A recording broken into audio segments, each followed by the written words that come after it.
Hi, I'm Anatole, and this is my review of Violet Evergarden, Season 1, Episode 7, titled Nameless. And it scored 9.2 on imdb.com, and that's from 398 votes, almost 400 votes. And I enjoyed the episode. Looking through the comments on Reddit, I saw many people thought that this was the best episode of the season. I can't say that it was my favorite. I had problems with the final scene when she uses cartoon physics to walk across water. Now, if they're trying to paint her as a Christ-like Masonic figure able to defy gravity, then I don't have so much a problem with it. But she hasn't felt as though she were being painted as an analog to Jesus Christ. So if it's not a metaphor for Jesus Christ, then it's a scene where she defies physics for the point of the plot. Other people did not have an issue. I even went on YouTube to find videos of people doing the walking on water challenge. And so I was able to see, is it physically possible to get 3 steps across water like she did? And my understanding is it takes a speed of about, did they say 30 kilometers per hour? I think they said 30 kilometers per hour. Or very large feet to manage the physics needed to walk a little bit on water. And all the videos I saw of people trying to run over water, they couldn't get more than 2 steps, because the first step in, your feet can't gain any resistance on the water. And that's part of the physics, is like how much resistance can the water build and how much pressure are you putting on. And so physics wins out. First foot into the water starts to sink in, second foot, and then they fall in. The cartoon uses the umbrella to give us the idea that she's able to use wind resistance. So then I went on YouTube and tried to find videos of people floating down with an umbrella. And the problem there is it takes a huge umbrella to create enough resistance against the wind to slow a person down. But the wind resistance, the pressure is so great that the material of the cloth material that forms the cover of the umbrella always collapses up. So you would need very strong steel, very large umbrella, and very strong cloth to be able to use an umbrella to float down.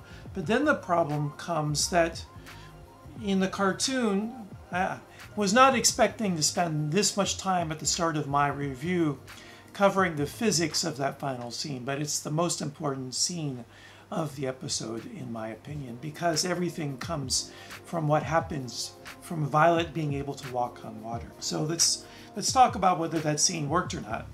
So the umbrella, because it would need to be very large and very strong, would also not only provide resistance as Violet was floating down, but resistance as she tried to run and jump into the air.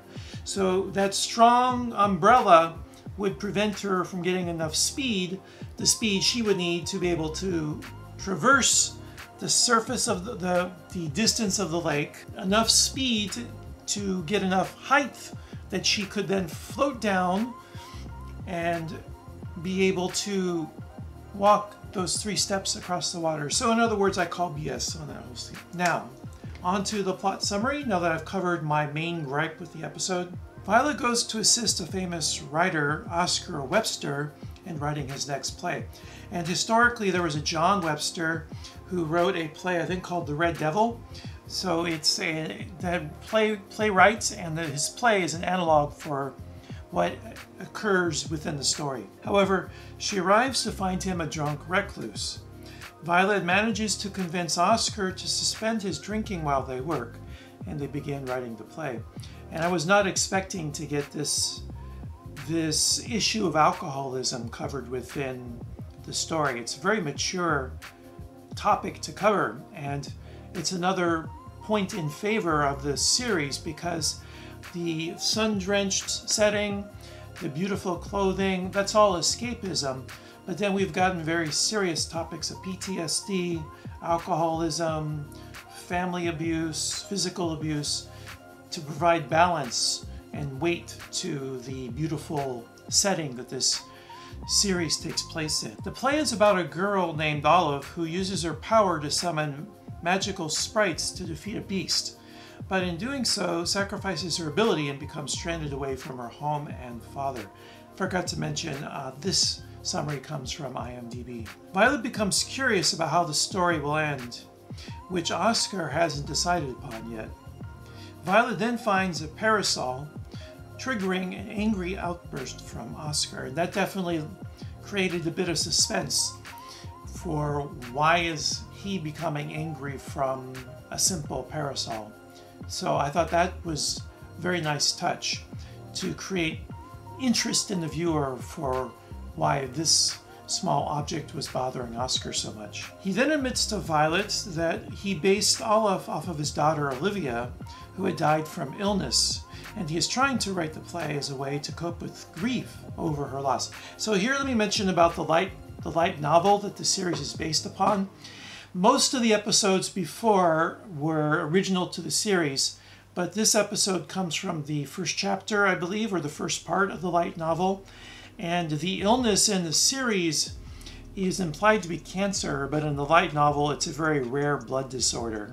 Violet then inspires Oscar with the idea of Olive using her magical parasol to fly home. Oscar comes to terms with his daughter's death and thanks Violet. And that's the penultimate scene, because that leads to the understanding, the awareness of what Philip K. Dick liked to call, the writer Philip K. Dick, call anamnesis, the loss of forgetfulness. Violet has suffered her own trauma, and the greater truth has now been obscured by her own self-defensive mechanism of forgetfulness. On the way home, Violet begins to suffer regrets over the people she had killed during the war, wondering how many happy endings she may have prevented. So she's reached a level of empathy that she was covering over, because that empathy also would lead to guilt on her part. Upon returning to Leyden, Violet learns from Mrs. Evergarden that Gilbert is dead and confronts Hodgins.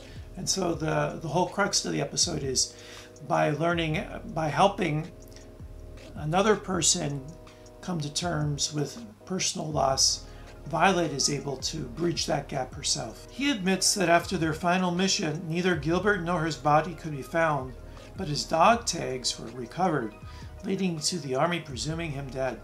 Violet remains in denial about Gilbert being dead and flees the post office in distress. Like they say in comic book biz, if you don't see the body, you ain't dead. So I think 90% chance we're going to see Gilbert again. Maybe even the final episode. And yeah, if not the final episode, the penultimate episode would be the good place to place him. So I enjoyed the episode, barring my problems with the cartoon physics.